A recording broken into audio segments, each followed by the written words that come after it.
One of the things we're starting to see is we're opening up opportunities in our communities. Now we've put ourselves in a position where we're investing in a future. Coast Funds has been able to be the foundation to help us achieve that page by page, year by year. Since the closing of the Great Bear Sea PFP, and our team has been working diligently to really activate the funding and making it available to the nations as soon as possible. 2025 was likely one of the largest project investments year we've seen. First Nations have invested nearly $25 million of projects through Coast Funds. These projects really further the nation's stewardship and monitoring activities, create meaningful jobs, bring youth cultural camps. We're really talking about giving the support for nations to be able to build at their own pace, gives them the ability to take their communities along, to take their culture along, and to take that future with them. First Nations have continued to declare marine protected areas within their territories. Closing the Economic Development Fund in 2024 into 2025 really allowed us to reflect back on the lessons we've learned. It was tremendous to come together during the Great Bear Rainforest Economic Summit to just showcase that journey, to be able to sit down with people who have been a part of it for years and to talk about their community's journeys through that 15, 20 years was just something that I'll carry with me for a long time. Pretty exciting to see the capacity building and the businesses starting up, expanding their economic base. I think what Coast Funds has done is give us the idea that there's these opportunities out there. It gave me a lot of hope for our future. We got to be careful in balancing all our cultural needs, community needs, and local economics, and of course long-term sustainability. The fund allowed us to be creative. We haven't seen all the potential that it could do. It's under our control, and we can pave the way to more prosperity in the future.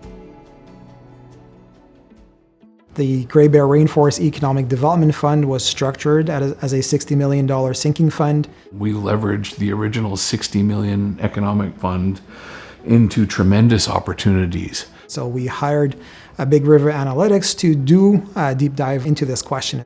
A $30 million investment from Canada and a $30 million investment from British Columbia, both together leveraged by the nations, built a hyper-localized economy that created over $800 million in GDP in British Columbia, that provided over $300 million in household income to those nations and others in British Columbia, and had an indirect impact of over $1.7 billion.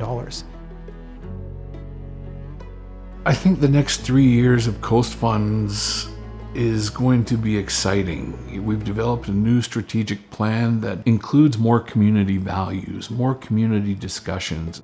The strategic plan prioritizes deepening community engagement, supporting the economic development, community well-being, and stewardship efforts that the nations have. We're really trying to continue to understand what challenges the communities continue to face. We've grown the services that we've provided the nations. We've grown in asset under management. We've grown into a new office space. But we really haven't changed who we are, what our values stand for, what our principles are, our mission. These are continuing to be true and reestablished in our new strategic plan.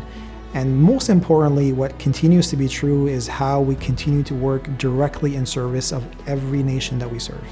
Seeing the traffic of First Nations leaders and community members that start to come by Coast Funds, or just to be able to sit down and say, hey, I've been thinking about this opportunity, seeing the actual day-to-day collaborations.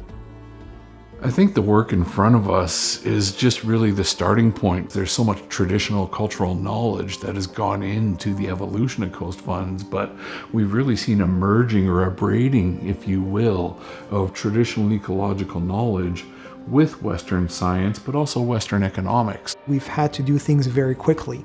Now is the time to slow things down, really looking at our systems and looking how we serve the nations and ensuring that we have resilient and strong foundations for the future. I've been delighted to see the evolution of Coast Funds, where we've been able to help the nations achieve their visions and their goals.